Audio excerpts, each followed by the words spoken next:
Fala galera, beleza? Nesse vídeo aqui eu vou mostrar para vocês 4 indicadores que eu olho para escolher fundos imobiliários e você vai ver que é muito mais simples do que parece. Fundo imobiliário não é tão complexo quanto ação. Para quem está começando ou não quer correr tanto risco, é muito mais fácil aprender a analisar um fundo imobiliário do que aprender a analisar uma ação. Então bora pro vídeo.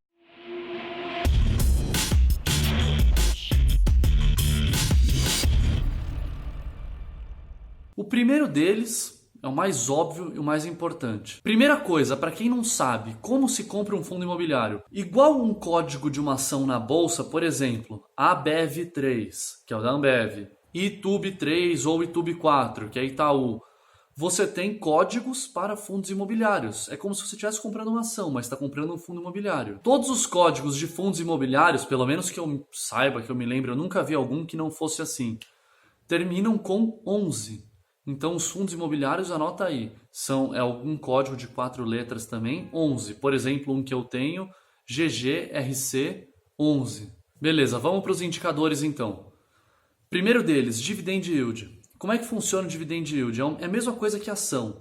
É quanto que te paga de dividendos aquele fundo ou aquela empresa. Só que se você pegar um imóvel, qual que é o lucro do imóvel? O aluguel dele. Então os fundos imobiliários, eles vão te pagar de lucros o aluguel daqueles imóveis alugados. Então, esse aluguel é mensal, por isso que o fundo imobiliário ele é menos volátil, ele é mais previsível, porque ele paga mensalmente o aluguel dele. E os aluguéis geralmente são contratos fechados por 3, 4 anos.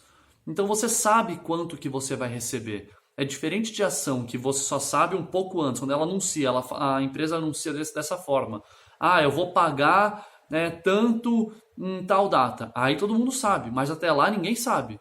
Ela não divulgou os resultados dela, você não sabe quanto vai ser o resultado dela. Do aluguel você já sabe.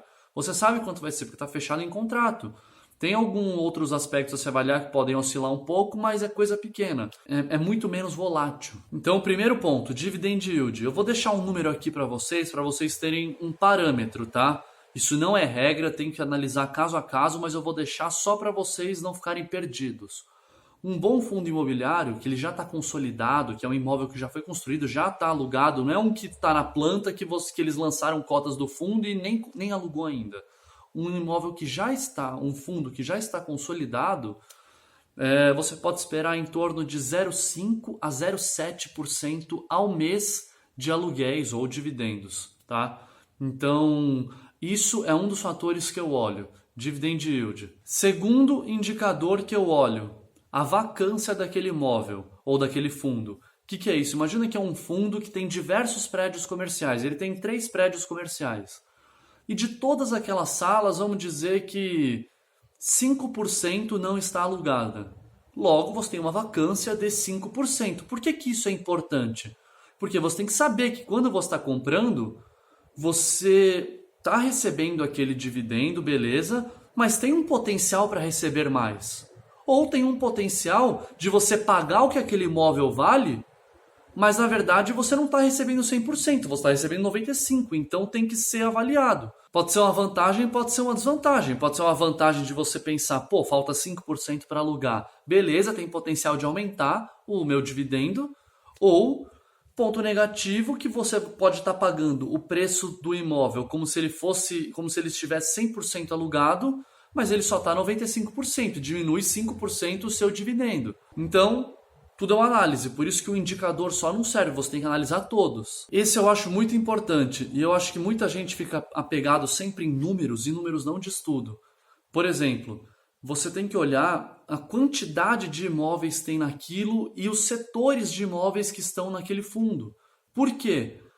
Vamos dar um exemplo aqui em plena crise. Aquele fundo gerencia imóveis de shopping. É interessante? Na crise não. Por quê? Porque muitas lojas fecharam. O comércio estava muito fraco. Então, a chance de você ter uma inadimplência ou de ter uma vacância alta é grande. Então, não é interessante você investir em imóveis de shopping naquela época. Então, tudo tem que ser analisado. Eu gosto de fundos que estão diversificados. Eu não gosto muito de fundo que é numa coisa só. Essa semana mesmo eu estava olhando um que ele gerencia todos os prédios do Hospital São Luís. E ele é um bom fundo. Só que eu particularmente não gosto porque eu penso o seguinte, tá bom, ele tem quatro ou cinco prédios do Hospital São Luís. Tá, se o Hospital São Luís quebrar, acabou todo o aluguel dele, sabe? Porque não tem outra diversificação. E, ao meu ver, se é para eu correr esse tipo de risco, eu prefiro correr com ações, porque eu acho que o retorno é muito maior. Fundo imobiliário, eu procuro uma coisa segura, uma coisa que vai me dar uma rentabilidade certa. Eu quero ganhar aquele aluguel mensal certo, eu não quero ter dúvida daquilo. Então, esse sou eu quando eu escolho fundo imobiliário, tá? Eu prezo mais pela segurança do que pela rentabilidade no fundo imobiliário. Em ações, depende, é caso a caso.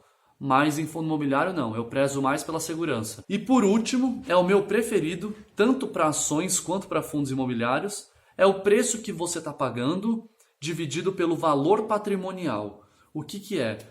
Vamos dizer que aquele fundo, ele gerencia 3 prédios comerciais, como eu já falei. Beleza, aqueles 3 prédios comerciais estão avaliados em 300 milhões, 100 milhões cada prédio comercial, tá? Quanto que está o preço do fundo, somando todas as cotas, todo mundo tem? Quanto que está o preço dividido pelo valor patrimonial? Vamos dizer que, somando todas as cotas, as pessoas estejam pagando 330 milhões. Então, 330 milhões dividido por 300 milhões vai dar 1,1, certo? O que isso significa? Que você está pagando 10% a mais do que o imóvel avaliado. Isso é um problema? Depende. Por que depende? Se aquele imóvel tiver com um contrato de aluguel maravilhoso, de 10 anos, é um contrato que paga muito e tem pouca inadimplência, é ótimo. Pagar 1,1 vale a pena. Agora, se o dividendo está mais ou menos, não compensa você pagar mais, a menos que tenha alguma perspectiva para um futuro melhor. Então, tudo deve ser analisado. Mas entenderam basicamente? Resumindo, o fundo imobiliário não foge muito disso. É simplesmente isso, você fica fazendo jogo e tentando entender, pô, por que eu estou pagando mais caro? Por que eu estou pagando mais barato?